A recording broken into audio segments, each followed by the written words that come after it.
All right. Ladies and gentlemen, boys and girls, good morning, good evening, good afternoon. Welcome back to Rant Wednesday. It's another beautiful day, which means I get to see all your beautiful faces, even if you didn't come back before, even if you weren't here last time.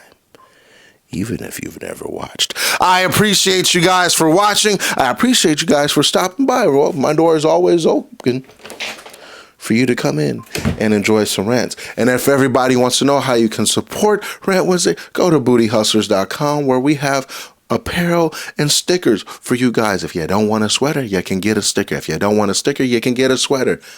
Thank you. Now, today we have something very important to talk about, everybody. You know, I like the Marvel movies, which means, you know, I'm about to talk about the Spider-Man.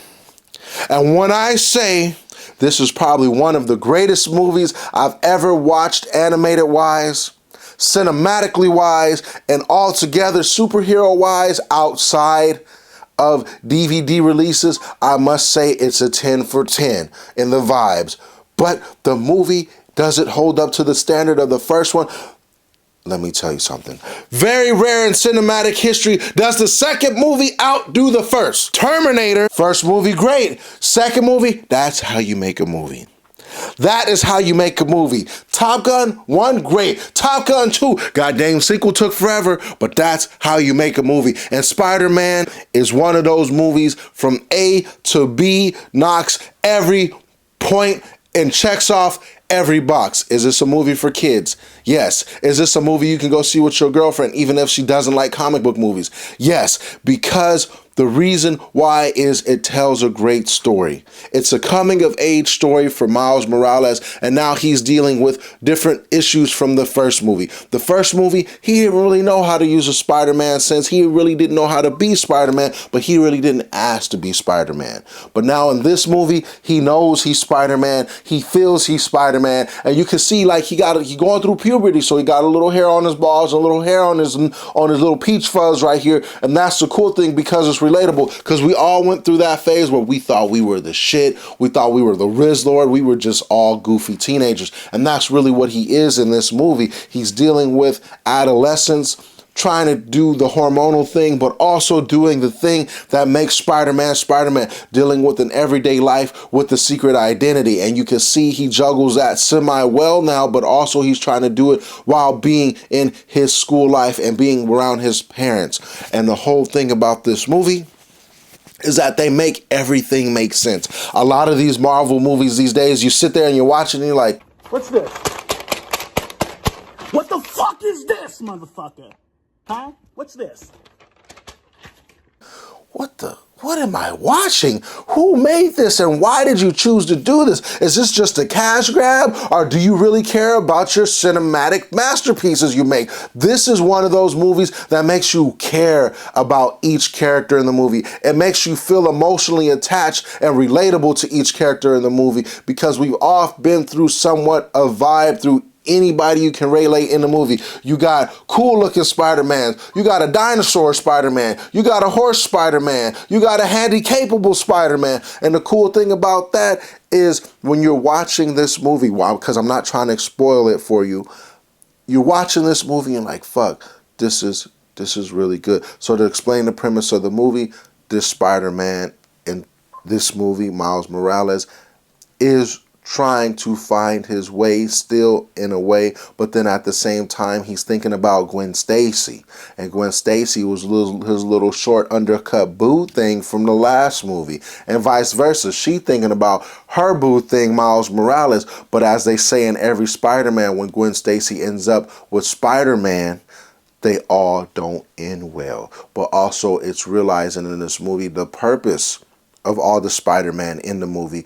They explain why 2099 Spider-Man Miguel O'Hara is in this movie, and it serves his purpose. It shows why Gwen Stacy has to come back. But also what they do in this movie is make you care and relate to a C-list. I wouldn't even say C-list. I'd say a Z-tier villain like the Spot.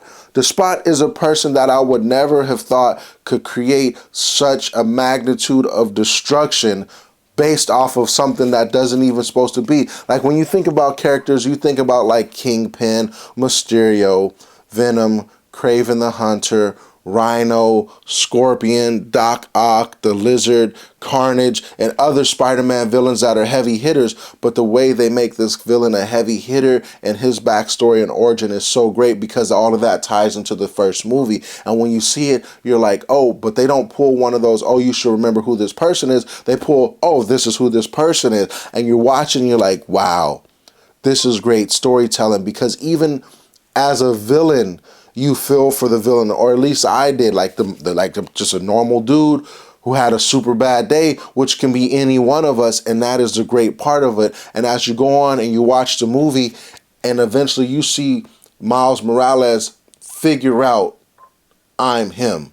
And when he starts to realize I am him, then he becomes semi-unstoppable. He goes toe-to-toe with every Spider-Man in the movie. Like, I'm talking about throwing hands with the Spider-Verse, and it's cool to see because coming from the first movie, him doubting himself, not knowing how to use his powers, Peter B. Parker, I believe, teaching him how to be Spider-Man, to going into this Spider-Man knowing like, yo, I don't need to take crap from nobody. I can do what I want to do, and y'all not going to dictate my life, which is like the typical teenage thing.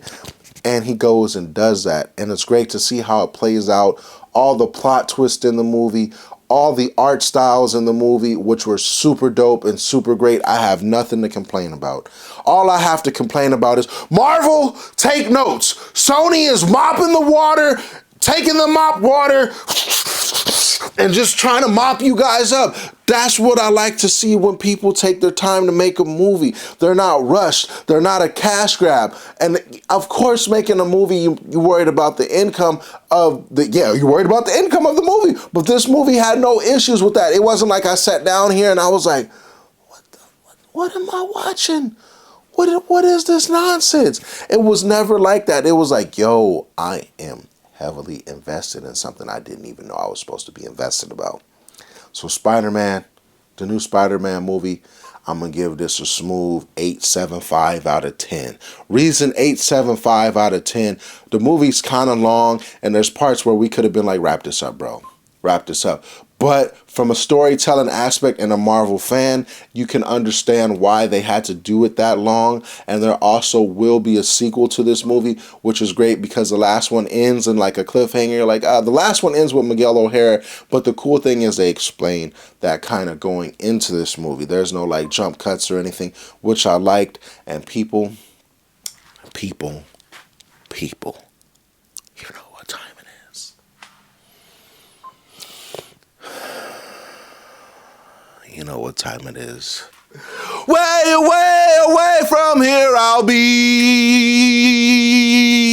Way away so you can see how it feels to be alone. And I believe feels to be alone. And I believe feels to be alone. And I believe anyway.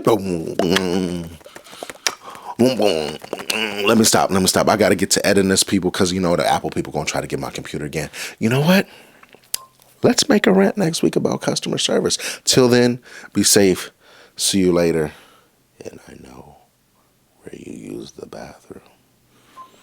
I know where you sleep. I know because you know.